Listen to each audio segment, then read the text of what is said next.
It is Wednesday, October 16th, 2024. This is another edition of Baseball Today, presented to you by our friends over at SeatGeek. That is my man, Trevor Plouffe. I am Chris Rose, producer Dan, along for the ride as well. Whew. Deep breath. Deep breath. All will be fine. All will be fine, right? It doesn't look good right now, Rosie, if I'm being honest with you. Especially not with Judge hitting that homer there. I think that was something you guys definitely didn't need. I'm talking Guardians fans here. But yeah, it doesn't look great. We'll get to that momentarily. Okay. But I want to remind everybody that this edition of Baseball Today is presented by SeatGeek. We have a special announcement. To celebrate the baseball playoffs, SeatGeek, the official ticket marketplace of Major League Baseball, is giving all of you 10% off your next purchase with the code JOHNBOYPLAYOFFS10. It does not matter whether you're buying for the first time or you're a returning customer.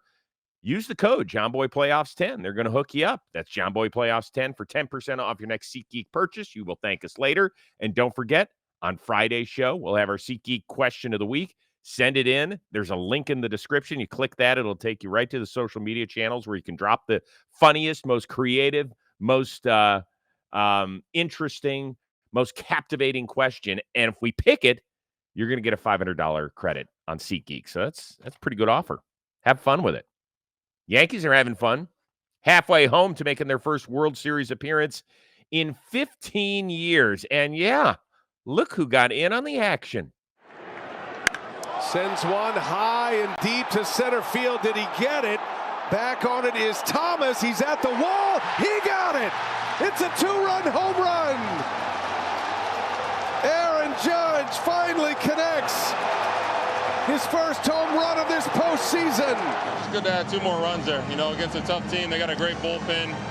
They were fighting and clawing all game, so to give ourselves a couple more runs there, you know, Gleyber did his thing, getting on base again like he's been doing all series, so it was good to add two. When's he going to say something nice about himself? You never can if you're the Yankees captain. That's the whole secret behind it. Yeah, until after you're done, then you pat yourself on the back when you're done. Oh yeah, that's true. That's true. We've seen that happen. Yeah, I mean that's Cleveland's biggest nightmare, and if the Yankees get two more wins, either the Dodgers or Mets' biggest nightmares, that guy starts getting locked in. But you know what? I do want to kind of follow Aaron Judge's lead here and talk about some other guys. Talk about Gleyber Torres. Let's start there at the top of the lineup. Consistently giving good at bats, got on base 3 more times, was on when Judge hit that homer. And ever since he got put back in the top of the lineup, let's remember, was it up in Toronto where he was benched? He was pulled mid-game by Aaron Boone, was like, you can't do that. And so there were a lot of people wondering, is he going to limp to the finish in his stay in New York and become a free agent? And that's going to be the lasting memory? Well, it's gone the exact opposite way for him, Trevor. Yeah, I mean, we've seen that with the two New York teams inserting somebody at the leadoff position and kind of going from there. But yeah, Torres has been this all throughout the postseason. You know, first at bat, 3-1 fastball, double down the line, getting on for Soto. I think that's important. You mentioned that you get on for these guys, and we know, you know, for the most part, pitchers would rather pitch with nobody on base in the windup, or, you know, when they don't have to worry about a base runner. So just that traffic alone, you know, starts to set, you know, a somewhat bigger advantage to the hitters. But he's been, you know, getting in advantageous counts and getting hits. He's been getting down in the count, fighting his way back into a bat. It's like he's been having just quality ABs throughout the postseason. And you're right. I mean, I don't think we look at this Yankees team the same if they don't have Gleyber, you know, at the top doing what he's doing. Anthony Rizzo toward the mid to bottom part of the lineup. I don't know how much longer he's going to stay there. In fact, it wouldn't surprise me. Maybe not next game because Matthew Boyd is going to pitch. He's a left-hander. But the next time Cleveland throws a righty in this series, it wouldn't shock me if he's in between Judge and Stanton right in the middle of that lineup. It's pretty surprising to see what he's doing with those two cracked fingers that he's got. Yeah. You know, he sets a standard, just like I think there were a couple guys lefties that either went right up the middle or went the opposite way. I mean, this is playoff baseball. This is where you need to do anything you can to get on, and that is a huge difference if you just watch the at-bats between the Yankees, who aren't smoking the ball all over the field, but they're putting it in play, and Cleveland's hitters who are, it feels like they're getting pull happy and not producing at all. Besides my guy, Brian Rocchio, I'm going to say that every game. He's been Yep. doing really well. And, Ramirez has come up with some big opportunities in these first couple of games, hasn't done great. He hits the homer in the last inning off of Weaver. What does that mean for the rest of the series? You hope that he turns around and in some of those moments that we've talked about. He had one in game one. He had one at the beginning of this game as well. They obviously need him to get going if they want to try to match what the Yankees are most likely going to put offensively out there. Well, this is the difference, is that Cleveland, and it's why, people are like, oh, Rose, you're not giving your team.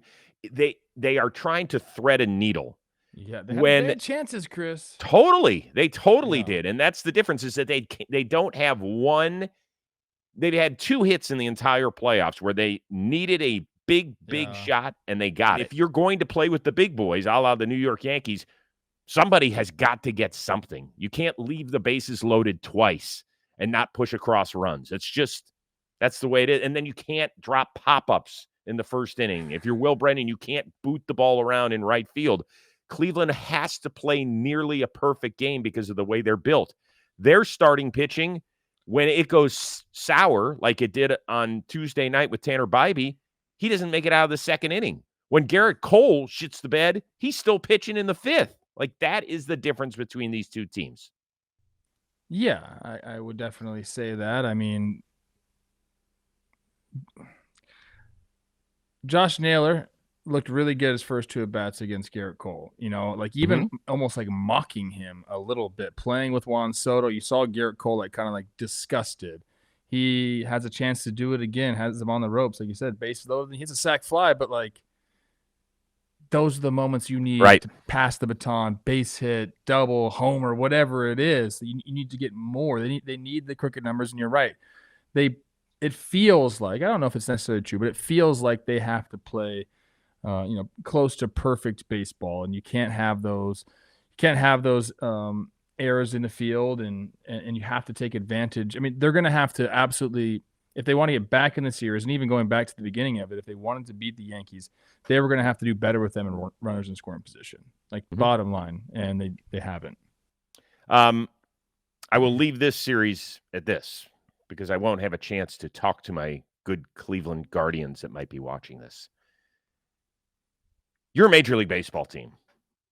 We're not as talented as the Yankees. We're just not. It's okay. We got a third of the payroll, basically. They've got some future Hall of Famers. We've got one. They've got a lot going for them. We need to play pretty close to perfect baseball, as my man Trevor Plouffe just said. Show up. Show up on Thursday. Don't act scared. Some people were mocking you on social media, saying, oh, who's this little league team when they're spiking pitches in game 1 and dropping pop-ups in game 2? Is that what you want to be known as? I don't think so. They've had too great a season and left too many memories for Cleveland sports fans to whimper out. End of the day, they might lose. Be a little tougher. Take a little more pride. Let's do it. I believe in them. Okay. I do. We'll see. American League will take Wednesday off. Series resumes Thursday late afternoon in Cleveland, Ohio. Dodgers-Mets, though, back at it tonight. Should be fun. Walker Buehler, Luis Severino. A pair of guys really trying to reestablish themselves in the pitching hierarchy, if you will. And for Buehler, who's coming back off of an injury and at times in his career has pitched exceptionally well in October, obviously you could tell this means a lot to him. Obviously, the East Coast, West Coast, LA, New York thing is pretty cool. And, I imagine it's going to be rocking here tomorrow. So that's what excites me more than anything is the noise and the excitement. And, the kind of live or die feeling on every pitch is something that I've really kind of grown to love. Winning team in this one will take a 2-1 series edge. Let's start with the pitching matchup. What do you expect to see out of those two guys? It could go either way. It really could. I know that Severino is coming off a long layoff and some extra rest, which is probably going to end up being a good thing for him, I'd assume, because he's thrown a ton of innings this year compared to the last couple of years. With Walker, like he talked about, finding his confidence and how he struggled with that this year. And I think, he got hit around against the Padres, but then ended up kind of like settling down. And maybe we saw some of that confidence in keeping his team in that game. And maybe he comes out looking like that. I just think it really could go either way with these guys. I think both of them, if given the chance to settle in, I think we could see both of these guys put together some pretty good starts. If there's a bunch of traffic in the beginning innings and maybe a bounce doesn't go their way, or they don't get a call, or there's an error behind them and we see, a crooked number get thrown up, I think that we might see a short start. I don't really see anything kind of in between, if that makes sense. For either of these guys. Either they're going to get in there, get past the first inning and settle down, or we're going to see an early departure from both of them. I'd be a little surprised if both guys are in there in the 5th inning, or either, to be honest with you. I think they could go either way here. Well, I think that both managers are going to be a little itchy to pull early, because you never want to keep a guy in, a hitter, too long, something like that. Plus, they will have just had the off day. So everybody's going to be available. Yes, you have to work 3 straight days, regardless of the, score of the series. We've got 3 games guaranteed in New York City. Here's the thing. Walker Buehler at the beginning, when he first got on the, I would say, national map in the postseason, was Game 7 of the NLCS in Milwaukee. And he came out and I think he worked 4 1/3 or 4 2/3 up there, gave up an early home run, and that was it. And everybody opened their eyes and were like, whoa, this is going to be the guy who takes the torch from Clayton Kershaw. And it just hasn't worked out. These injuries have totally derailed his career. He didn't have a strikeout even in his last start, I believe, against San Diego. Maybe he had one. But he's a totally different pitcher. And for Luis Severino, he's got an ERA of 5 in the postseason. This is a big deal, I think, for him. Really big deal, because he showed us he could be healthy this year. He made 31 starts. But what are people going to be willing to give a 30-year-old if he can't pitch well in October? I don't know. I mean, he'll still get a multi-year deal, I think, and a healthy one at that. But I'm curious. I'm really curious to see what he's got. Yeah, I mean, Sevy faded down the stretch. Like I mentioned, the surplus of innings that he threw this year. So again, I think the rest will be good for him. And really, I agree with you that I don't see the managers waiting around too long, and they'd have to be really humming along to, be pitching into like the 5th or the 6th inning. They'd have to look spectacular for that to happen. The 3 days thing is interesting to me, like 3 days in a row, and the Dodgers are probably gonna have to throw another bullpen game. I'm assuming Game 5. They haven't announced anybody yet, have they? Well, but Flaherty would be on regular rest, wouldn't he? Flaherty Game 5 and then bullpen Game 6. Is that the plan? I mean, that's probably the direction it's going. Okay. Right. I mean, that makes sense, because the day off and then you get the bullpen game. Whatever it is, I agree with you that I think that both these managers are going to be looking and understanding, hey, we got rested studs out there in the pen, and we understand the potency of both of these offenses. So if you can get 4, maybe if you get 2 times through the order, I think that might be all that we see. I'm having a tough time with this question, in that who's got the edge right now?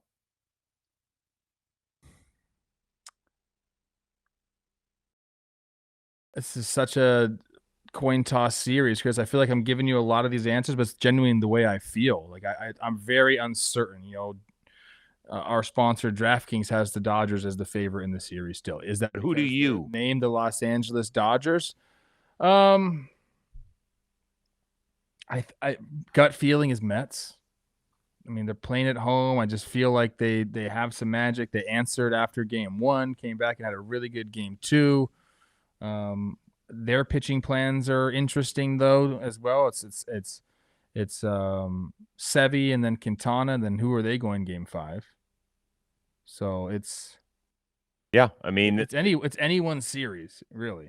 Yeah, it could be Peterson. It could be Kodai. It could be Senga. Yeah, I don't know if we see Senga again starting, at least. Yeah, I wouldn't expect to, but we don't know, and that's what makes this time of year so interesting and so much fun. It's obviously dependent on where the teams are in the series, all sorts of stuff. Who's available, who's not.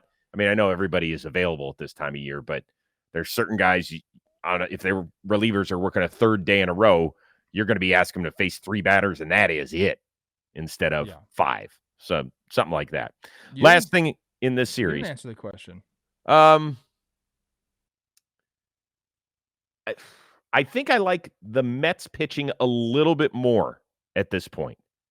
Not a ton, but a little bit more. Yamamoto looked good. Yeah, I don't know. Sure did. It's really is a toss-up to me. If Shohei all of a sudden just starts tearing the cover off the ball nonstop throughout the game, getting on for Mookie and Freddie, I think that is a difference. Yeah, maybe the Dodgers can ask Major League Baseball if he can start the game off with a runner on first.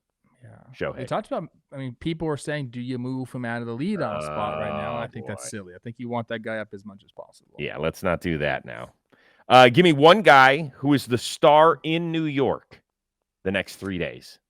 Oh, I said I like the Mets a little bit better. Don't really have a good reason for that. And that is just the straight-up truth, people. Don't get mad at me. I really don't have a good reason for it. But I will say that if they do and I don't want to give like Lindor or somebody like that. I think if they do well in New York, I'm going to go with Jose Iglesias. I think moving runners, a bat kind of, back end there. He puts up good at bats, and I think there's just some magic around that guy. I think we might see him come up with some clutch hits.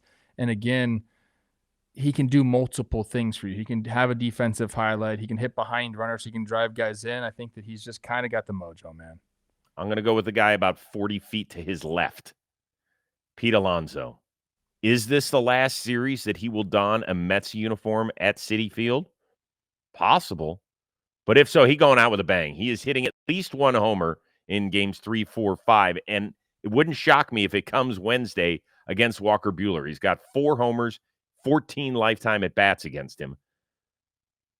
We saw what he did against the Phillies. Place erupted. He's had a tendency to have some big moments here. Big Pete. Now, I still think this thing's going back to Los Angeles for 6 and hopefully 7. That's what I want to see as a baseball fan. So once again, for all you people who are like, you're hating on him. No, I'm Dodgers. Whoever wins, by the way, game 3, I'm going to root for the other team so they win game 4. And then I don't care who wins game 5 because it'll get back to LA. And then I'm going to root for the other team to even it up at 3. And yeah. I'm going to ask the people in our comment section. Yeah. Tell me, we have Mets fans, we have Dodger fans. Tell me why you think your team has the advantage. I'm very curious. Yeah. I really don't know who has the advantage. But that's what makes for a great series. So yeah, please leave that. We'll read them. It's okay to say that sometimes. It is. Hey, you know what we all need a little bit more of?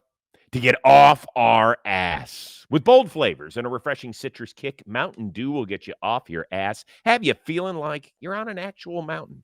A mountain where the weather is always perfect, your friends are ready to hang, and a day of epic proportions awaits. So go outside, do something competitive but fun. Closest to the pin contest, farthest football or baseball throw, toss a frisbee, play some video games if you got a monitor set out there. Play some kickball or wiffle ball or pickleball or blitzball or any kind of ball you want to create. Why? Because the mountain is calling and you should answer. So grab your friends, grab an ice-cold Mountain Dew wherever refreshing beverages are sold, and do the do. On Tuesday, finalists at each position for the Gold Glove came out. Few shockers out there, some interesting names. One surprise perhaps in the National League was that Francisco Lindor will not win his first Gold Glove as a Met. He's got a couple with Cleveland, but not with the Mets. He was left off. So somebody asked him how bothered he was by that. Let me see how I can put this one. That I had a good defensive year, but I guess there's other players that had a better defensive year than me. And then that was it. At the end of the day, I'm trying to win a World Series. I'm trying to make it to the World Series and then win it. And I guess hopefully next year I get a chance at it again. That's what Mendy thought you would say. He's right. He knows his players. Carlos Mendoza, of course, is Mendy. We got a little smile out of Lindor there at the end, but he's all business right now. He is all business. That's not Mr. Smile right there, is it? maybe behind closed doors, maybe he's just playing this up for the people. Maybe that's what it is. I don't know. He seems ultra focused, and I think anybody that has covered the game or has watched him knew that's exactly what he was going to say. And he did have a great defensive year. I'm looking right now at his Savant page, 98th percentile and outs above average. He had 16, going along with, obviously a great offensive year as well. So he is in the thick of things. I don't think anybody that's playing right now in the playoffs cares about that list whatsoever. I don't think he's all riled up maybe in the offseason because it is something he takes tremendous pride in. Does he have a platinum glove too, not just a gold glove? I don't think he's got a platinum. I know he won a couple of platinum gloves. He does, huh? What does he care? He doesn't care. He probably cares. Own cleats. No, I think his own cleats. I think he cares a little bit. I think he does because he takes tremendous pride in not only being a guy that makes that offense go, but being out there every day and playing the toughest position out in the field. Agreed. Okay. You win the platinum glove. He knows that his peers understand how good he is. I think that's enough for anybody, dude. To me, it's just shocking for a guy who saw him play virtually every day in a Cleveland uniform. It is so surprising how his demeanor is totally different. I don't know what's happened. I mean, I guess I do. He's grown up a little bit, that's for sure. He's matured, and I think, coming to New York's just different. We talk about you're looking at a picture of a president after 4 years and how much they've aged. I think I'm being serious. I think New York will harden you a little bit. Look, you're in Cleveland. It's not no shots fired. If you're in the AL Central, the media is easy. You got easy sledding, dude. You could hide if you don't show up for a post game thing. It's no big deal. In New York, if you're not answering questions and you're not out there, like they're gonna get on you. So I think that has a little bit something to do with it. Why he's more of like right now all business like because he's interpreting, and I think a lot of guys do when they get to New York that's what the fan base wants. Be working like and go win baseball games. That's all we care about. So he's taking on that demeanor. By the way, just one quick comment. You were talking about the media there in the AL Central. I heard my hometown, I guess Cleveland.com, sent one writer to cover the ALCS in New York. One. In the meantime, they sent 4 to go cover the Browns losing their 5th game of the season in 6 tries in Philadelphia over the weekend. Come on. Yeah, I don't know. That's some BS right there. Let's go cover a team occasionally that, come on now. You know who I'm talking to. Phillies, they announced that Rob Thompson gets an extra year on his deal. He will be the skipper through 2026. He was asked a little bit if the team lost a little zest and fire down the stretch and then had that carry over into their first round playoff exit. Let's not forget, we won 15 games in 5 out of the 6 months. So that's pretty good sledding. And we won 95 games, we win a division, but that's not the standard here. The standard now is to win world championships. So I don't think there's any edge lost at all. I love that Liberty Bell gong. I like it too. Yeah, that thing kind of gets me every time. Yeah, I don't know what else managers are supposed to say. Like, come on, guys, go get fired. Do we really think that the Phillies lost some fire down the stretch? You know what happened? Chased some pitches. They got cold. And, oh, by the way, the Mets did a hell of a job. It just, shit happens with really good teams. Yes. That's it. So now what? Are we going to, they don't have the contract headspace, if you will, to go make some sort of monumental move this offseason, do they? Well, yes and no. I mean, obviously their owner has the ability to do it. I believe this is the second year of being over the second tax threshold. So, again, it just kind of compounds on itself every year that you're over it. So to go over the third tax threshold would be something. I think if they found themselves in the right position for the right player, they would do it. But I listening to Dombrowski talk, and Not like he's gonna like tip his hand or anything this early in the off season. He doesn't want to say, "Yeah, we need somebody to be here," and then he kind of loses his leverage with free agents. It's just a business aspect of it. Like, he's known for taking chances. He's known for going all in. He's known for making trades and possibly depleting farm systems to go out and win when he thinks he has the core, which I think he does have the core, and I think he believes that as well. So I think we see some upgrades or some signings. I mean, they're going to have to try to get some bullpen help at the back end. And we'll see if they can re-sign some of the guys that they're going to lose this year.